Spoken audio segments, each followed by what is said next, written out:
Morning. Good morning. It's Sunday, September 16th. My name is Cale Casey. I'm one of the information officers here at Pacific Northwest Team 2 at the Crescent McLeod Fires. Thanks for joining us for what we call Live at Sunrise, your morning update. It's our opportunity to get the first facts to you, help answer your questions from the days before. So please post those here. And again, thanks for joining us. Special Sunday shout out to the relatives and families of firefighters, past and present, who tune in here throughout the day. We really appreciate your support. I know the firefighters are working hard. The weather's coming in, so the morale boost really helps. Let's jump right into it with the theme of the day being recalculation. And there will be a community meeting tomorrow night in Winthrop, right here in Winthrop at 6 p.m. We'll get more into that later.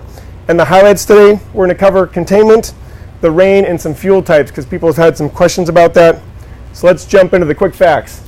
We've had some changes in containment due to recalculation. The Crescent Mountain Fire is now 75% contained. McLeod Fire, 86% contained. And that Wilderness Fire, Holman, it's showing 0, but that's one of those fires that wasn't recalculated. It's about a 300-acre fire out in the wilderness. It's getting rain. It isn't moving. But so that 0% hasn't been part of the recalculation. Okay, total personnel. Still, this hasn't been recalculated quite yet. It's showing 653. We have a few less than that, and we will continue to decrease throughout the next couple of days. Okay, so let's talk about containment. This definitely ties in with our theme. For weeks, you've heard the different ops chiefs talking about how we've had fire personnel entirely focused on protecting your values at risk on the Twist River Valley Road with all the houses in here, the community of Twist, Carlton, and Winthrop. On the McLeod Fire, you've heard them talk about protecting your values in Lost River, Mazama, also the timberlands, the trails, and the areas. You haven't heard them say that we're staffing the outer edge of the fires because of the wilderness and the rocks and the risk to firefighters. And so our GIS team was tasked by the incident commander yesterday to do a recalculation, to look at this based on the values at risk, your homes, private properties, communities, and where we've staffed it and what we've completed. And then all this rocky country out there, we posted 2 photos this morning early so you can see them on these outer edge. And they've just recalculated the area that we really had been staffing with firefighters as opposed to monitoring with the aircraft. Occasionally we did, as you recall, put a fire crew out here to make sure that the fire was checked up as it slopped over into the national park, those 9 little acres there. But other than that, this has been more of a monitor, helicopter, aerial surveillance with some bucket work. And so that's part of that recalculation. Which leads us to talk about the creeping and smoldering in the rain and the fuel types. So each time a rain shower comes out to the wilderness and the trees, there's a recalculation within the fuel itself. When it rains on your grassy field that's dry, it doesn't want to burn right away. So there's a recalculation there. We've been talking about these heavy fuels. It takes a long time for these heavy fuels to recalculate. So we're going to get some rain in today. We've been having a little showers over the last few days. As you know, you live here, or if you're tuning in from out of the state or out of country, we've been having nice rain here in Washington. A 1-hour fuel is like a grass. A 10-hour fuel is more like a stick or a larger stick. A 100-hour fuel might be like a medium-sized tree, and a 1,000-hour fuel is a big, heavy tree.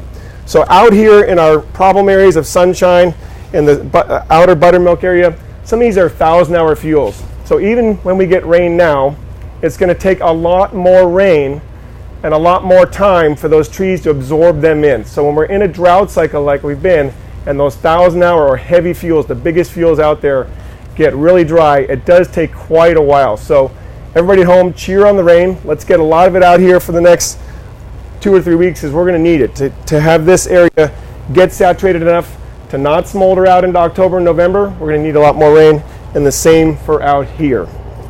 Okay, community meeting tomorrow night.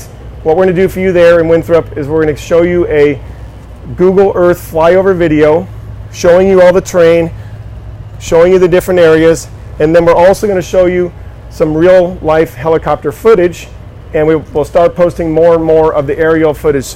We want to share with you your landscape so you can see the mosaic pattern. These are natural cause lightning strike fires. There's a strike out here in the Gilbert area and a strike out here in the Crescent Mountain area.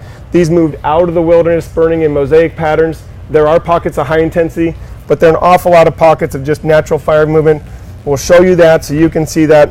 That's Monday night. We'll also have representatives from the community there talking about resources for fire-wise, for flood prevention, for looking at next year and being prepared. So please join us there. We'll post those flyers around town. For hunters, the closures, the maps are out and about around town. Please know before you go. And please, if you're a family of a hunter, just remember, if they try to sneak into a fire area to go get their big buck, there's so many different dangers out there. There's ash pits, there are trees that could fall on them.